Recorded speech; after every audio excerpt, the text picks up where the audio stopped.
For Christmas, when I was 3, Santa Claus brought me a little Suzuki JR50, and that was kind of the end of it. I was addicted from day one. Yeah, and that little bike that Santa brought me when I was 3, we started basically about age 4.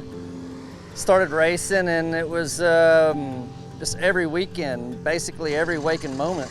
We'd go out in the field in the back, or we would go in the park and ride. It was always on motorcycles. And like I said, every weekend that there was a race going on, we were at the racetrack.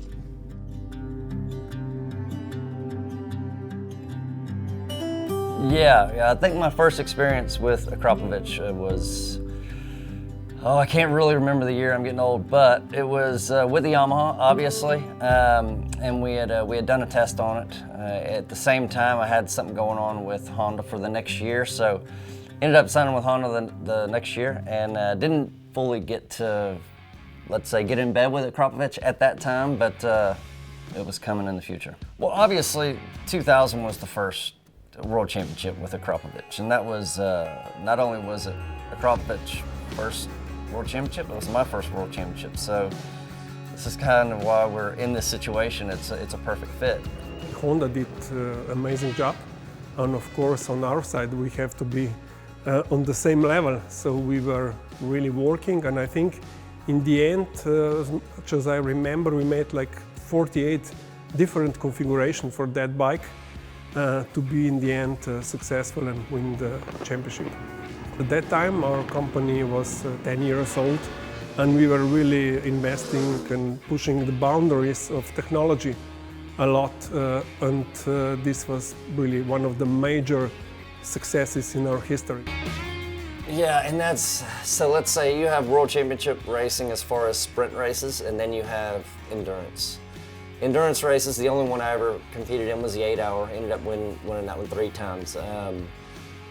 You have to have the correct components. It can take one small little detail, one little tab to break off, or anything to finish your race.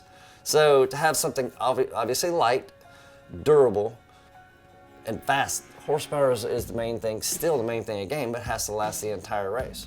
Honestly, in World Superbike or even Grand Prix, you have 40 minutes, 45 minutes race maximum. Whenever you're doing 8 hours, you get a pit stop, but you don't get to do anything. You put fuel and you put tires in it. You don't get to actually check anything. So as far as the durability, especially in the 8-hour, 24-hour, all these long races, everything has to be spot on, super durable. Yeah, at a team event like endurance racing, I mean, you always have a partner or a teammate, so it's always a compromise. You can never have the bike exactly like you want it because he wants something as well. But with Valentino, it was awesome because we basically had a similar setup, similar build. It took us 2 years. We finally won it on the 2nd year. With Daijiro Kato, obviously he was much smaller than me. So that was a little bit tough to kind of compromise on some settings and foot peg and handlebars and all this stuff, but we made it happen. And it is such a team atmosphere. You have to compromise. Everybody on the team has to compromise, but as long as you got the good components and everything's there and tight and right, you're golden. Long story short, we did the Suzuki 8-hour. We had all year in 2002. Bayless had a 63-point lead on me, and he was getting out there.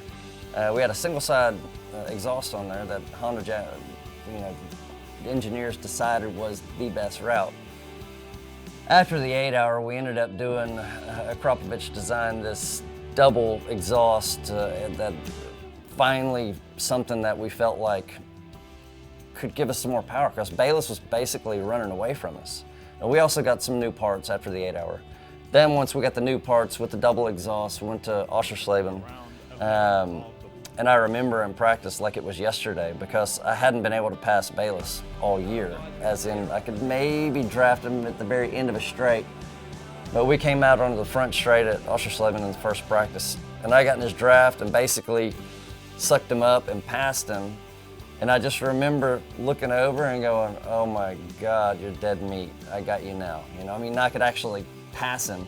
Up to that point, it was kind of impossible. Akrapovič's role for winning the 2000 World Superbike title was obviously to develop the exhaust system in conjunction with HRC and producing an outstanding exhaust system for that machine. Moving from the single muffler system to the twin muffler system, getting the performance gains and the power and the durability that was achieved, enabling Colin to ultimately feel and know the difference from the power and the drivability, if you like, of the machine. From that point on, we won every race, and it was just that little boost of confidence, and obviously a little more horsepower never hurts. You know, I was fortunate enough to win 2 world championships, but to win 5, 6, 9, whew, that's a lot of work. The competition nowadays, it's tough, and it all comes down to horsepower, manageability, and weight. And most of us have a minimum weight of what you can be at Superbike or MotoGP. Horsepower is a technical R&D, who can make the most. Putting it to the ground, that's kind of a gray. We're still trying to figure all that out.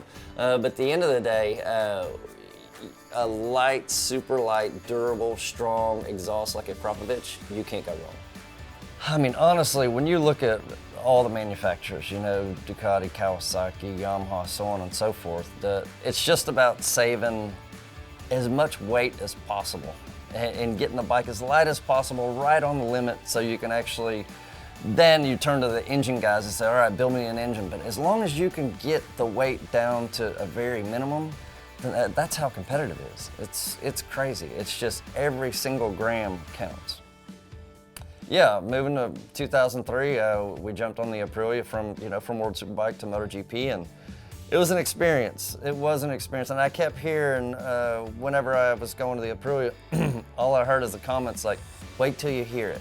Wait till you hear it. The thing sounds amazing. And it sounded amazing, all right. Honestly, the sound of the Aprilia Cube was hard to beat. Just the way it revved through, and then the downshift, it was, the only way I could describe it, like a Formula One car, if you were to, I don't know, it was cool. It sounded awesome. I remember the Aprilia Cube was very special project. Actually, it was so secret, so close at that moment. Actually, they involved some people been working in Formula One and car racing. Sound was special because it was 3-cylinder, was somehow part of Formula One engine. And also exhaust was made from Inconel, was the only one at that time made from Inconel because the operating temperature was so high. Continuing on the Grand Prix, I mean, obviously it was Yamaha beginning, Honda, and then there was a moment when I rode a BMW with still an Akrapovič exhaust, and we had a Kawasaki with Akrapovič exhaust. I mean, and then back to Yamaha, and it's been a few different bikes through the years, but there's always been one common denominator. Last period of 15 years, we achieved world titles in almost in every category that we produce our products. I think this showed that we are really pushing, working hard, investing in development, and still now with the same passion like maybe in 2000 or 95 96 when we really started with the World Superbike. So this is very important for us, and I think all our engineers and our developers have great passion for this, and this will, I think, follow us also in the future.